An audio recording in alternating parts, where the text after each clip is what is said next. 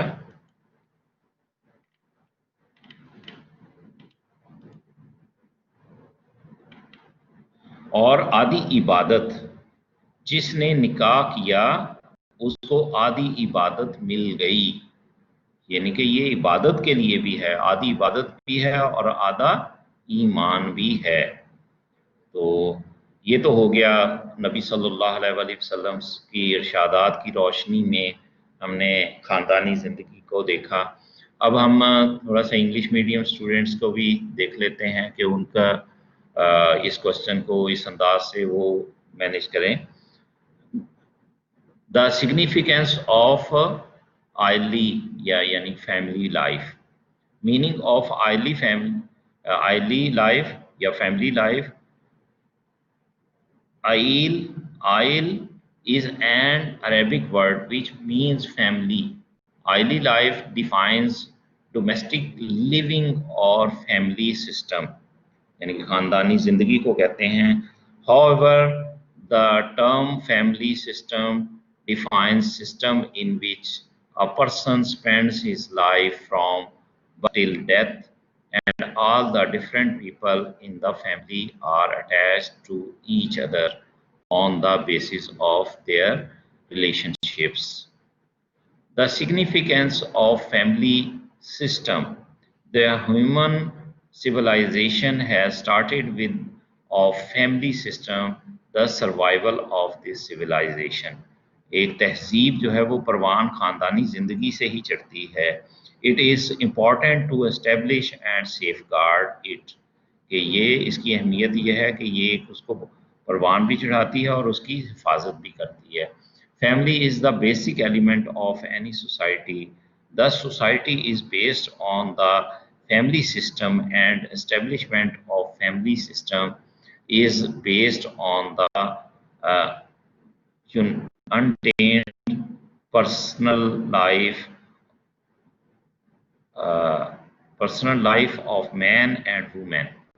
For preservation of the unadulterated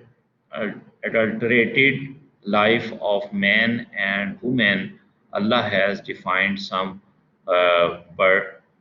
borders and strictly ordered to abide by these laws. Not following these laws can result in turmoil in the society, and it would not be possible to reverse the order. تو یہ ہمارے سامنے جو ہے اس کے family life کے حوالے سے یہ چیزیں سامنے آئیں کہ اللہ تعالیٰ نے ان کا حکم دیا ہے اور ان کو اگر ریورس کریں گے تو اس کا نقصان جو ہے وہ معاشرے کو ہوگا. Satisfaction of desires nature. Allah has rooted feelings in the nature of man and woman for each other, and nikah is that can, uh, what that can offer legitimate basis for the satisfaction of these desires and give birth to pure relationship. Allah has said, هُوَ الَّذِي خَلَقَكُم مِّن نَّفْسٍ وَاحِدَةٍ وَجَعَلَ مِنْهَا زَوْجَهَا لِيَسْكُنَ إِلَيْهَا. It is He who created you from one soul, created from its mate, that he might develop security with her. کہ اللہ تعالیٰ نے جو ہے وہ یہ ایک جان سے پیدا کیا تاکہ یہ زوج جو ہیں یہ میاں بیوی آپس میں سکون حاصل کریں. جی آگے ہے میننگ آف احسان. In Quran the marriage conjugacy is known as ihsan, which means to source oneself by shutting in a strong fort. Therefore, after marriage, the couple secure themselves in the fort and circle of marriage to protect themselves from adulteration and strikes of shaitan. Besides, for the satisfaction of instincts, husband and wife are associated to each other under a sacred agreement. At one hand, this relation is basis of satisfaction, human instincts, and at the other hand, it develops a relation of mutual love and trust among them on the basis of the spiritual relationship. Both parents share the journey of way of life. کہ میاں بیوی کے آپس میں جو ہے وہ satisfaction حاصل ہوتی ہے اور بچے جب پیدا ہوتے ہیں تو ان کے ریلیشن اور آپس میں مضبوط ہو جاتے ہیں. The subsistence of humorance. The substances and growth of human race is one of the main objectives of family life in the eyes of Allah, and the only road to this pure life is through nikah. With the help of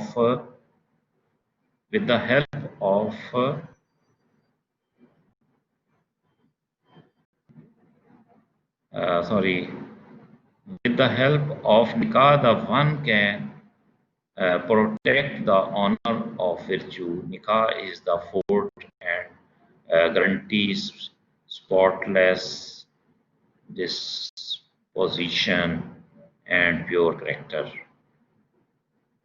تو اللہ تعالیٰ نے یہ جو نکاح کا رکھا ہے اس کے ذریعے انسان جو ہے وہ اپنے آپ کو پروٹیکٹ رکھتا ہے اور نیکی کی طرف جو ہے وہ صحیح معنوں میں گامزن رہتا ہے. The Prophet, peace be upon, has said, the one who wants to meet Allah with pure disposition should get in nikah with free women. Protection of honor and customs. The holy hadith is, if one can afford, he must do nikah as it protects honors and customs. Parents of sorrows and happiness. Husband and wife are the fellow travelers of life on the base of spiritual relation, and according to this sacred agreement, They are the parent, partners of sorrows and happiness, selfless love and are helpful to one another to solve trouble and problems. تو یہ میاں بیوی جو ہیں یہ دکھ اور درد میں، تکلیف میں اور خوشی میں ایک دوسرے کے ساتھ جو ہے وہ پارٹیسپیٹ کرتے ہیں اور ایک بہترین پارٹنر ہوتے ہیں اور ایک دوسرے کے مسائل کو حل کرتے ہیں. جی، children causes of love and respect. Enjoyed of life reaches to its excellence when children like flowers come in yard of house. They strengthen relation of their parents. Love and mutual respect flows from both sides, and a house looks like a real paradise. کہ یہ جب بچے پیدا ہوتے ہیں تو اس سے یہ محبت کے اندر اور ریسپیکٹ کے اندر اور اضافہ ہو جاتا ہے اور ذمہ داریوں کا احساس ہوتا ہے. پیرنٹس اینڈ ٹریننگ آف آخرت فار آخرت. Presence of children provide parent cause of life. Their direction becomes same to bring, fulfill, obey Allah's command. Ya ayyuhallazina amanu qu anfusakum wa ahlikum nara. O believers, save yourself and your family from a fire or hell. کہ ایمان والو اپنے آپ کو اور اپنے گھر والوں کو آگ سے بچاؤ. تو یہ خاندانی زندگی کے اندر ہی ممکن ہے کہ یہ ذمہ داریوں کا جب احساس ہوگا تو انسان جو ہے اپنے آپ کو بھی بچانے کی کوشش کرے گا اور اپنے گھر والوں کو بھی. Warrantor of love. For a pleasant and peaceful life, they have love and lovingness for each other. This is the guarantee of successful family life. Allah Ta'ala says, وَمِنْ آيَاتِهِ أَنْ خَلَقَ لَكُم مِّنْ أَنفُسِكُمْ أَزْوَاجًا لِتَسْكُنُوا إِلَيْهَا وَجَعَلَ بَيْنَكُم مَّوَدَّةً وَرَحْمَةً. تو اس کو ہم آگے سمجھ چکے ہیں یہ آیت کو بھی کہ اللہ تعالیٰ نے میاں بیوی کے درمیان جو ہے وہ محبت پیدا کر دی اور رحمت پیدا کر دی. Responsibility of spouse زوج. Early life changes the direction of thoughts. A single person is like a relentless. His thoughts are determined for himself only. But after nikah, livelihood of wife, training of children, and responsibilities of family life develops liability and sobriety, seriousness in himself. تو یہ responsibility کا زوجین کے درمیان پیدا ہوتا ہے. زوج میاں بیوی کو کہتے ہیں، ہسبینڈ وائف کو. تو یہ جب آپس میں نکاح کی ذریعے آپس میں ہوتے ہیں تو ان کا پھر ایک دوسرے کی رسپانسبلٹیز کو پورا کرتے ہیں اور بچوں کی جو ٹریننگ کرتے ہیں. تو یہ اس کا فائدہ ہوتا ہے کہ معاشرہ ایک سوسائٹی ایک بیسٹ ٹرینڈ یا صحیح رخ پر اسٹیٹ سیدھی سمت میں جو ہے وہ بڑھتی ہے اور ڈسٹرکشن کا باعث نہیں بنتی. Conclusion. To save society from